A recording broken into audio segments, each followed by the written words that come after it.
ಮುಡಾ ಕೇಸ್ನಲ್ಲಿ ಸಿದ್ದರಾಮಯ್ಯನವರಿಗೆ ಶುರುವಾಯಿತ ಅಸಲಿ ಸಂಕಷ್ಟ. ಲೋಕಾಯುಕ್ತರು ನೀಡುವ ವರದಿ ಸಿಎಂ ಪಾಲಿಗೆ ವರವಾಗುತ್ತಾ?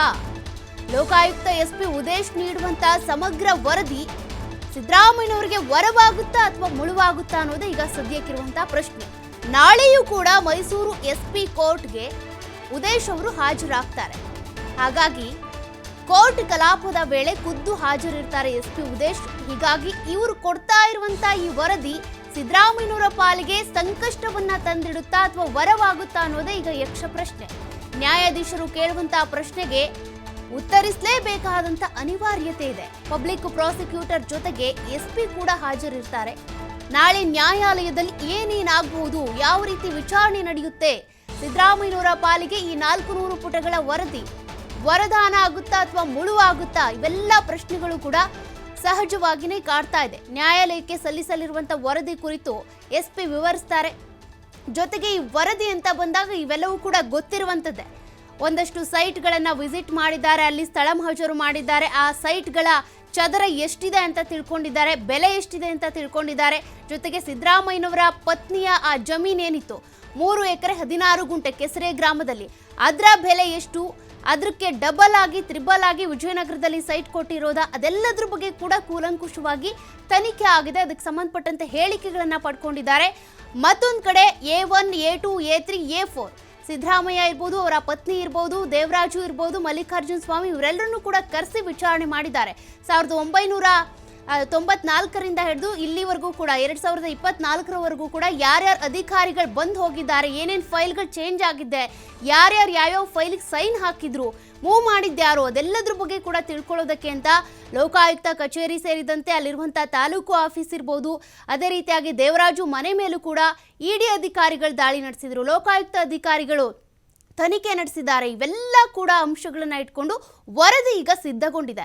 ಹಾಗಾಗಿ ಈ ವರದಿಯಲ್ಲಿ ಯಾರ್ಯಾರು ಏನೇನು ಹೇಳಿಕೆ ಕೊಟ್ಟಿದ್ದಾರಲ್ಲ, ಆ ಹೇಳಿಕೆಗಳೇನಾದರೂ ಸಿದ್ದರಾಮಯ್ಯನವರಿಗೆ ಮುಳುವಾಗುತ್ತಾ ಅಥವಾ ವರದಾನವಾಗುತ್ತಾ, ಅವ್ರು ಕೊಟ್ಟಿರುವಂಥ ಹೇಳಿಕೆಗಳೇನು, ಅದೆಲ್ಲದಕ್ಕೂ ಕೂಡ ಸಂಬಂಧಪಟ್ಟಂತೆ ನಾಳೆ ಗೊತ್ತಾಗುತ್ತೆ.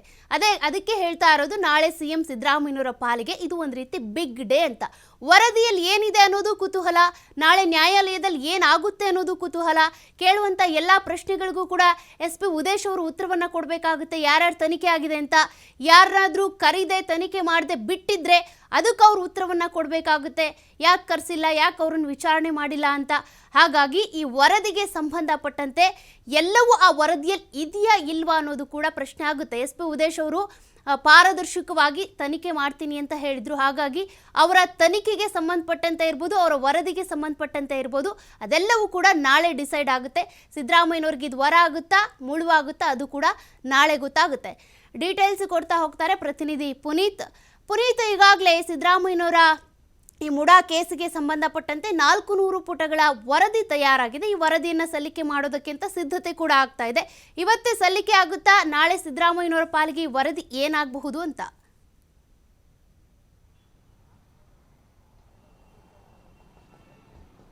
ಸೌಖ್ಯ, ಮುಖ್ಯಮಂತ್ರಿ ಸಿದ್ದರಾಮಯ್ಯನವರಿಗೆ ನಾಳೆ ಒಂದು ಬಿಗ್ ಡೇ ಅಂದ್ರೂ ಕೂಡ ತಪ್ಪಾಗ್ಲಿಕ್ಕಿಲ್ಲ. ಜೊತೆಗೆ ಇಲ್ಲಿ ಪ್ರಮುಖವಾಗಿ ಏನು ಇವತ್ತು ಮಧ್ಯಂತರ ವರದಿಯನ್ನು ಸಲ್ಲಿಸಬೇಕಾದಂತಹ ದಿನಾಂಕ ಇರತಕ್ಕಂಥ ಒಂದು ಹಿನ್ನೆಲೆಯಲ್ಲಿ ಇವತ್ತು ಈಗಾಗಲೇ ಮೈಸೂರಿನ ಲೋಕಾಯುಕ್ತ ಅಧಿಕಾರಿಗಳು ಮೂಡಾ ವಿಚಾರವಾಗಿ ಅಂದರೆ ಮುಖ್ಯಮಂತ್ರಿ ಸಿದ್ದರಾಮಯ್ಯನವರ ಪತ್ನಿಯವರಿಗೆ 14 ನಿವೇಶನಗಳನ್ನು ಪ್ರತಿಷ್ಠಿತ ಬಡಾವಣೆಯಲ್ಲಿ ಕೊಟ್ಟಿದ್ದಂತಹ ವಿಚಾರಕ್ಕೆ ಸಂಬಂಧಪಟ್ಟಂತೆ ಏನು ತನಿಖೆಯನ್ನು ಮಾಡ್ತಾ ಇದ್ರು, ಆ ಒಂದು ತನಿಖಾ ವರದಿಯನ್ನ ಇವತ್ತು ಸಲ್ಲಿಸುವಂತಹ ಸಾಧ್ಯತೆ ಇರತಕ್ಕಂಥದ್ದು. ಸುಮಾರು 400 ಪುಟಕ್ಕೂ ಹೆಚ್ಚಿನ ಒಂದು ವರದಿಯನ್ನ ಈಗಾಗಲೇ ಸಿದ್ಧಪಡಿಸಿರ್ತಕ್ಕಂಥ ಲೋಕಾಯುಕ್ತ ಎಸ್ಪಿ ಉದೇಶ್ ಅವರ ಒಂದು ತಂಡ ಏನಿದೆ ಈಗಾಗಲೇ ಸಿದ್ಧತೆಯನ್ನು ಮಾಡಿಕೊಳ್ಳಾಗಿರ್ತಕ್ಕಂಥದ್ದು. ಇವತ್ತು ಬೆಂಗಳೂರಿಗೆ ತೆರಳಿ ಅಲ್ಲಿ ಪಬ್ಲಿಕ್ ಪ್ರಾಸಿಕ್ಯೂಟರ್ ಅನ್ನ ಭೇಟಿ ಮಾಡುವ ಮುಖಾಂತರ ಒಂದು ವರದಿಯನ್ನು ಸಲ್ಲಿಸತಕ್ಕಂಥ ಒಂದು ಕೆಲಸವನ್ನ ಮಾಡಲಾಗುತ್ತೆ. ಈಗಾಗಲೇ ಏನು A1 ಆರೋಪಿ ಆಗಿರುವಂತಹ ಮುಖ್ಯಮಂತ್ರಿ ಸಿದ್ದರಾಮಯ್ಯನವರು ಇರಬಹುದು, ಜೊತೆಗೆ A2 ಆಗಿರತಕ್ಕಂಥ ಮುಖ್ಯಮಂತ್ರಿ ಸಿದ್ದರಾಮಯ್ಯನವರ ಪತ್ನಿಯವರು ಪಾರ್ವತಿ ಅವರು ಇರಬಹುದು, ಜೊತೆಗೆ A3 ಆಗಿರತಕ್ಕಂಥ ಅಂದ್ರೆ ಮುಖ್ಯಮಂತ್ರಿ ಸಿದ್ದರಾಮಯ್ಯನವರ ಬಾಮೈದ ಮಲ್ಲಿಕಾರ್ಜುನ ಸ್ವಾಮಿ ಅವರು ಇರಬಹುದು, ಜೊತೆಗೆ ಜಮೀನಿನ ಮಾಲೀಕ ದೇವರಾಜು A4 ಆರೋಪಿ ಏನಿದ್ರು ಇವರೆಲ್ಲರೂ ಎಲ್ಲರನ್ನೂ ಕೂಡ ವಿಚಾರಣೆಗೊಳಪಡಿಸುವಂತ ಒಂದು ಕೆಲಸ ಕೂಡ ಆಗಿತ್ತು. ಜೊತೆಗೆ ಹಿಂದಿನ ಅಧ್ಯಕ್ಷರುಗಳು, ಮೂಡ ಅಧ್ಯಕ್ಷರುಗಳೇನಿದ್ರು ಧ್ರುವ ಕುಮಾರ್ ಅವರಿಗೂ ಕೂಡ ನೋಟಿಸ್ ಅನ್ನು ಕೊಡುವ ಮುಖಾಂತರ ಅವರನ್ನು ವಿಚಾರಣೆ ಮಾಡತಕ್ಕಂಥ ಕೆಲಸವನ್ನ ಮಾಡಲಾಯಿತು. ಜೊತೆಗೆ ಹಿಂದೆ ಮೂಡಾದಲ್ಲಿ ಆಯುಕ್ತರಾಗಿದ್ದಂತಹ ನಟೇಶ್ ಅವರ ಒಂದು ವಿಚಾರಣೆ ಇರಬಹುದು, ಜೊತೆಗೆ ಪಾಲಯ್ಯ ಅವರ ವಿಚಾರಣೆ ಇರಬಹುದು. ಹೀಗೆ ಈ ಒಂದು 14 ನಿವೇಶನಗಳು ಅಂದ್ರೆ ಮುಖ್ಯಮಂತ್ರಿ ಸಿದ್ದರಾಮಯ್ಯನವರ ಪತ್ನಿಯವರಿಗೆ ದಾನವಾಗಿ ಬಂದಿರತಕ್ಕಂಥ ಕೆಸರೆಯ ಸರ್ವೆ ನಂಬರ್ 464ರ 3 ಎಕರೆ 16 ಗುಂಟೆ ಜಮೀನೇನಿತ್ತು, ಆ ಒಂದು ಜಮೀನು ಮೂಡಾಗೆ ಅಕ್ವೈರ್ ಆಗುತ್ತೆ. ಅಕ್ವೈರ್ ಆದ ನಂತರ ಅದಕ್ಕೆ ಬದಲಿ ನಿವೇಶನವಾಗಿ 50-50 ಅನುಪಾತದಲ್ಲಿ 14 ನಿವೇಶನಗಳನ್ನು ಮೈಸೂರಿನ ವಿಜಯನಗರದಲ್ಲಿ ಏನು ಕೊಡಲಾಗಿತ್ತು, ಇದನ್ನ ಕಾನೂನು ಬಾಹಿರವಾಗಿ ಕೊಡಲಾಗಿದೆ.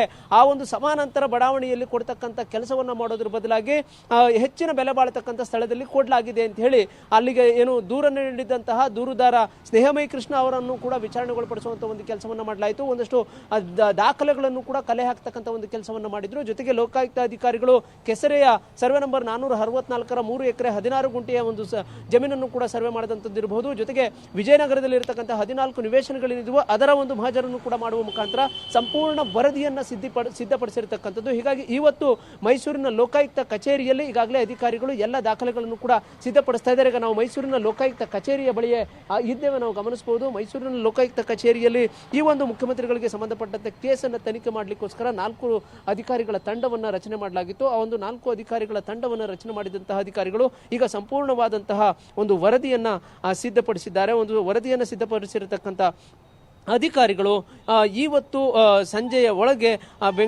ಬೆಂಗಳೂರಿಗೆ ತೆರಳುತ್ತಾರೆ. ಬೆಂಗಳೂರಿಗೆ ತೆರಳಿ ಅಲ್ಲಿ 400ಕ್ಕೂ ಹೆಚ್ಚು ಪುಟಗಳ ವರದಿಯನ್ನ ಸಲ್ಲಿಸುವಂತಹ ಸಾಧ್ಯತೆಗಳು ಕೂಡ ಇರತಕ್ಕಂಥದ್ದು. ಯಾಕೆ ಅಂತ ಹೇಳಿದ್ರೆ ನಾಳೆ ಬೆಂಗಳೂರಿನಲ್ಲಿ ಈ ಒಂದು ವಿಚಾರಣೆ ಇರತಕ್ಕಂಥ ಒಂದು ಹಿನ್ನೆಲೆಯಲ್ಲಿ ಇವತ್ತು ನ್ಯಾಯಾಲಯಕ್ಕೆ ವರದಿಯನ್ನು ಸಲ್ಲಿಸಬೇಕಾದಂತಹ ದಿನಾಂಕ ಇರುತ್ತೆ. ಹೀಗಾಗಿ ಅಧಿಕಾರಿಗಳು ಎಲ್ಲ ಸಿದ್ಧತೆಯನ್ನು ಕೂಡ ಮಾಡಿಕೊಂಡಿದ್ದಾರೆ. ಬೆಂಗಳೂರಿನ ಲೋಕಾಯುಕ್ತ ಕಚೇರಿಗೆ ಹಿರಿಯ ಅಧಿಕಾರಿಗಳ ಜೊತೆ ಚರ್ಚೆಯನ್ನು ಮಾಡಿದ ನಂತರ ಆ ಒಂದು ಸಂಪೂರ್ಣ ವರದಿಯನ್ನ ಮೈಸೂರಿನ ಲೋಕಾಯುಕ್ತ ಅಧಿಕಾರಿಗಳು ನ್ಯಾಯಾಲಯಕ್ಕೆ ನೀಡಲಾಗುತ್ತೆ. ಯಾಕೆಂತ ಹೇಳಿದ್ರೆ ನಾಳೆ ಮುಖ್ಯಮಂತ್ರಿ ಸಿದ್ದರಾಮಯ್ಯನವರ ಪತ್ನಿಯವರಿಗೆ ಸಂಬಂಧಪಟ್ಟಂತಹ ಈ ಒಂದು 14 ನಿವೇಶನಗಳ ವಿಚಾರಕ್ಕೆ ಸಂಬಂಧಪಟ್ಟಂತೆ ನ್ಯಾಯಾಲಯದಲ್ಲಿ ವಿಚಾರಣೆ ಕೂಡ ಇರತಕ್ಕಂಥದ್ದು. ಹೀಗಾಗಿ ಅಧಿಕಾರಿಗಳು ತೆರಳುವಂತಹ ಒಂದು ಸಮಯ ಸಾಕಷ್ಟು ಕುತೂಹಲವನ್ನ ಮೂಡಿಸಿರೋದ್ರ ಜೊತೆಗೆ ನಾಳೆಯ ವಿಚಾರಣೆ ಏನಾಗುತ್ತೆ, ಮುಖ್ಯಮಂತ್ರಿ ಸಿದ್ದರಾಮಯ್ಯನವರಿಗೆ ಈ ಒಂದು ವಿಚಾರಣೆ ಮುಳುವಾಗುತ್ತಾ, ಮತ್ತೆ ಏನೆಲ್ಲ ಬೆಳವಣಿಗೆಗಳಾಗ್ತವೆ, ಈ ಲೋಕಾಯುಕ್ತ ಅಧಿಕಾರಿಗಳು ಅಲ್ಲಿ ವರದಿಯನ್ನ ಏನ್ ಸಲ್ಲಿಕೆ ಮಾಡ್ತಾರೆ, ಆ ಒಂದು ವರದಿಯಲ್ಲಿ ಏನೆಲ್ಲ ಹೇಳಿಕೆಗಳಿದ್ದಾವೆ, ಏನೆಲ್ಲ ದಾಖಲೆಗಳಿದ್ದಾವೆ, ಇದು ಸಾಕಷ್ಟು ಕುತೂಹಲವನ್ನು ಈಗ ಮೂಡಿಸಿರ್ತಕ್ಕಂಥದ್ದು. ಸೌಖ್ಯ. Thank you Puneeth live ಡೀಟೇಲ್ಸ್ಗೆ.